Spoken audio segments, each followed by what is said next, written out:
DoorDash के लिए driver के तौर पर काम करना एक काफ़ी अच्छा साइड जॉब रहा है जब से मैं कॉन्वर्स टेक्सास में शिफ्ट हुआ हूँ। मैं ज़्यादातर डिलीवरीज सैन एंटोनियो के अंदर ही करता हूँ, लेकिन कभी कभी मुझे ऐसी डिलीवरीज मिल जाती हैं जो कॉन्वर्स के बाहर और देश की तरफ ले जाती हैं।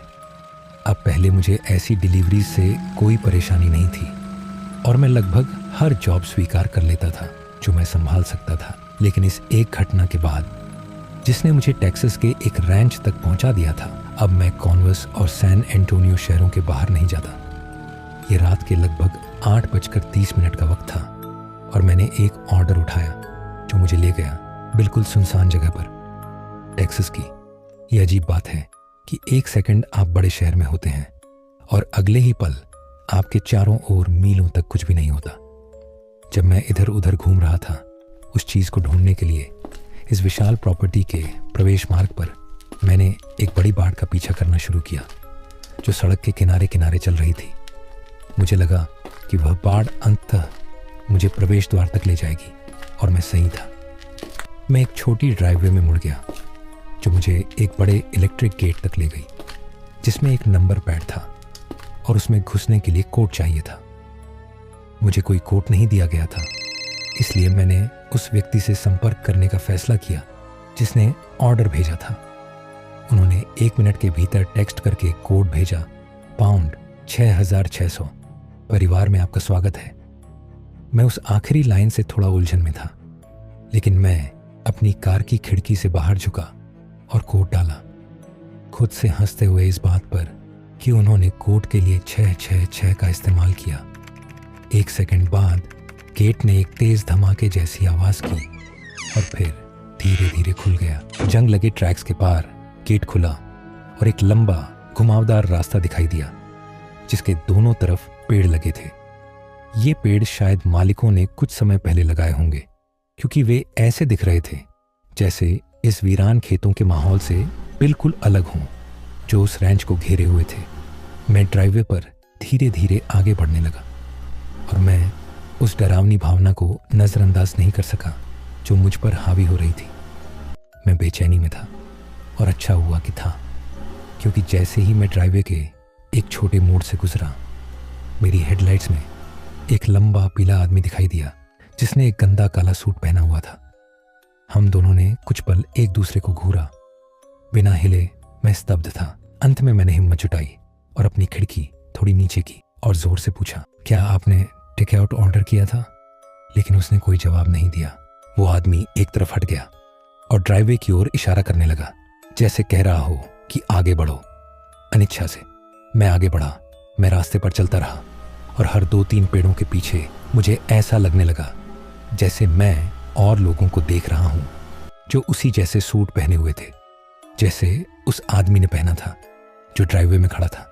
फिर भी मैं आगे बढ़ता रहा। आखिरकार मुझे अपने सामने एक घर दिखाई दिया, लेकिन ऐसा लग रहा था जैसे ये मेरे किसी बुरे सपने से निकला हो।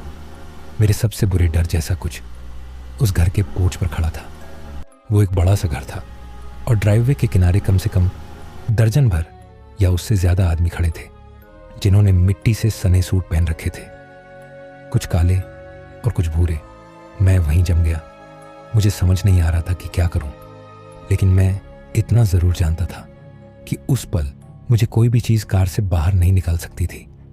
ड्राइववे में बैठे हुए जब मैं उन अजीब आदमियों को घूर रहा था तो मैंने देखा कि उनमें से एक के हाथ में कुछ था। मेरी नज़र उसके हाथ पर पड़ी और मेरी आंखें फैल गईं। जैसे ही मुझे एहसास हुआ कि वो चीज़ क्या थी, मैंने तुरंत अपनी कार रिवर्स में डाली, क्योंकि पोर्च पर खड़े एक आदमी के पास एक तरह की राइफल थी। मैं इतना पास नहीं था कि समझ पाता वह किस तरह की बंदूक है, लेकिन मुझे पता था कि वह किसी तरह का हथियार था। मैंने जोर से ब्रेक पर पैर मारा और गैस पर दबाव डालते हुए कार को रिवर्स में घुमाने लगा ताकि मैं जल्दी से वहां से निकल सकूं। उसी समय मैंने देखा कि कुछ लोग मेरी कार की ओर बढ़ने लगे थे। पूरा घूमने के बाद मैंने कार को ड्राइव में डाला और तेजी से वहां से निकलने लगा। जोर से चिल्लाया जब मैंने एक तेज धमाका सुना और उसके बाद मेरी पिछली विंडशील्ड टूट गई। मैं आगे की ओर झुका और अपना सिर जितना संभव हो सके नीचे कर लिया, लेकिन फिर भी डैशबोर्ड के ऊपर से देख पा रहा था। जब मैं अपने रास्ते पर बढ़ रहा था, ड्राइववे के नीचे हर पेड़ के पास जिसे मैं पार कर रहा था, मैं देख सकता था कि एक आदमी उसके पीछे से निकलकर मेरी ओर चल रहा था।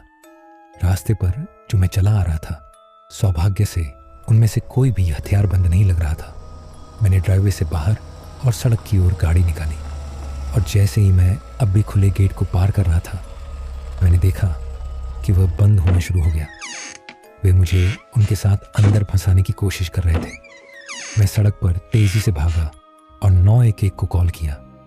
जैसे ही मैंने पुलिस स्टेशन की ओर अपना रास्ता बनाया और उन्हें बताया कि मेरे साथ अभी क्या हुआ, वे भ्रमित हो गए जब मैंने उन्हें बताया।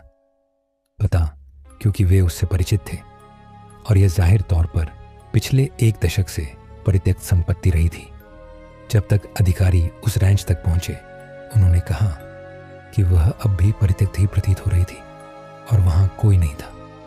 लगभग 3 घंटे बाद जब मैं आखिरकार घर पहुंचा, करीब 2:30 रात में, मुझे एक टेक्स्ट मैसेज मिला।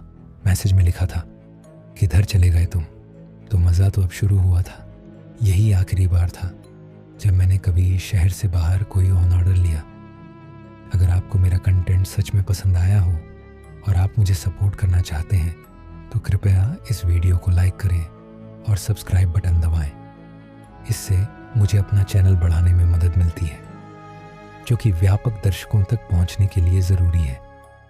आप में से अधिकतर लोग जो मेरी वीडियो देखते हैं, उन्होंने मेरे चैनल को सब्सक्राइब नहीं किया है और यही वजह है कि मेरी एनिमेशन अपनी पूरी क्षमता तक नहीं पहुंच पाती है। उन्हें उन और लोगों को भी सुझाया जाता है जिन्हें यकीनन मेरा कंटेंट उतना ही पसंद आएगा जितना आपको आता है। आप कभी भी अनसब्सक्राइब कर सकते हैं।